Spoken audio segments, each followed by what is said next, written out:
The concept of local self-government is known to Indians since ancient times. During the Vedic age, there existed village assemblies known as Sabha and Samiti. The system of local self-government in its modern sense was revised during the British period.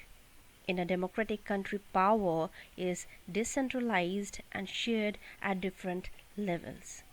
Apart from the central and state government, the administration at the local level is handled by the local government in urban as well as in rural areas.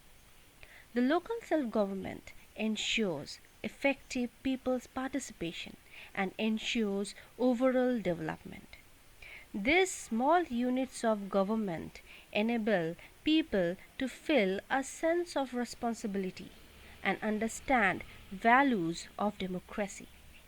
In India, the local self-government is broadly classified into two categories, that is, rural and urban.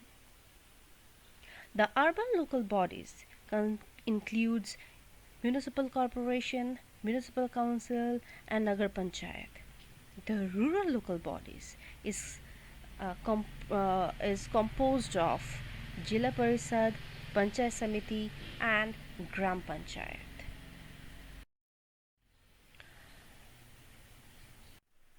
Now we come to the structure of Panchayati Raj system. And when we talk about the Panchayati Raj system, there are three tiers. First is village panchayat, second is Panchayat Samiti, and the third is Jila Parishad.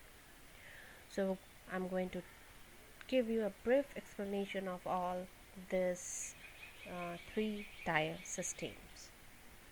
So when we deal with this Panchayati Raj system, and especially the village panchayat, this village panchayat is divided into three hierarchical form or structure.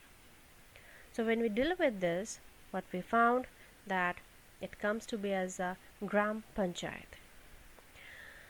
The panchayat system was then very much deep rooted in our administrative set.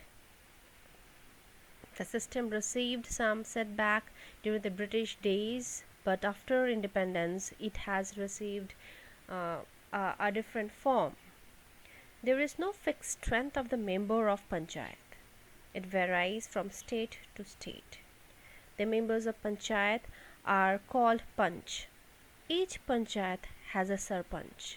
In some state, sarpanch is elected by the people directly, whereas in other the panch elect their sarpanch. In some state, he is also known as mukhya. The function of gram panchayat may be divided as optional, or you can say to be as a compulsory.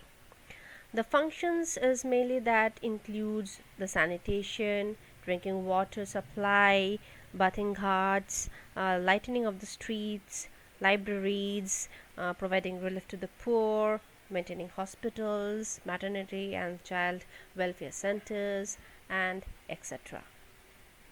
Then the second is the Gram Sabha. It is composed of all the eligible voters of Gram Panchayat. It is its general body. It is composed to meet at least twice in a year. You can say that their main aim or the functions is that their meeting is actually considered to be based on the source of income and the expenditure that the Gram Panchayat needs. It also considers the audit report on the expenditure incurred by the panchayat. So when we talk about this Gram Sabha, it approves the program for the ensuing year. It considered proposals about the levy of additional taxes and development programs suggested by the Gram Panchayat. Suggested by the Gram Panchayat, and it also considers such proposals in which community services is involved. Being a sovereign body, it authorizes the Gram Panchayat to do certain things by itself. The third is Naya Panchayat. It is one of the important organ of Panchayati Raj system.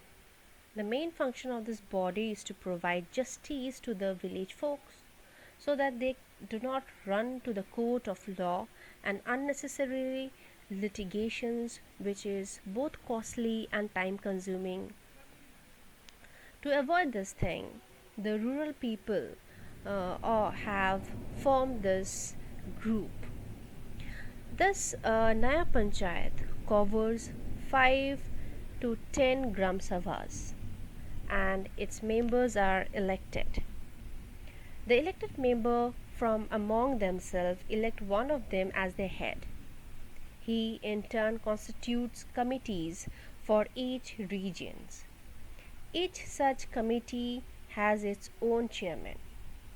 All the cases are settled by the committees and approved by the panchayat as a whole. Then next tier or the second tier is known as a mandal or panchayat samiti.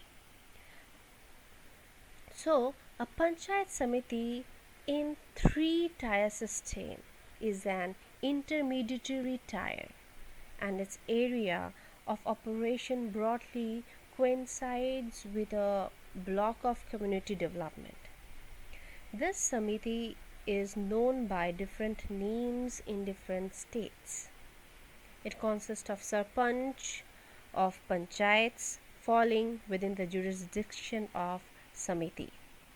In some states, representatives are directly elected from the panchayat samitis. In a samiti, a provision is made for giving representation to scheduled castes, scheduled tribes, and other weaker sections of the society. It is also found that the functions of this panchayat samiti is to control and supervise the working of the village panchayat. Jila Parisad is the third tier system.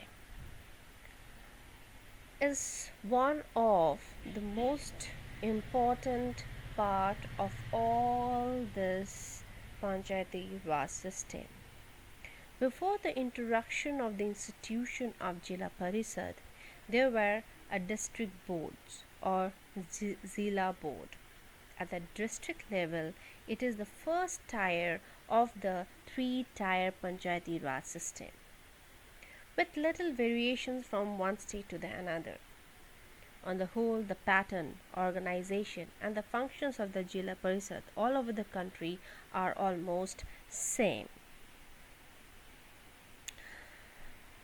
The functions of Jila Parisad is mainly to look after the administrative and advisory functions, municipal functions, planning and community development functions, and some miscellaneous functions.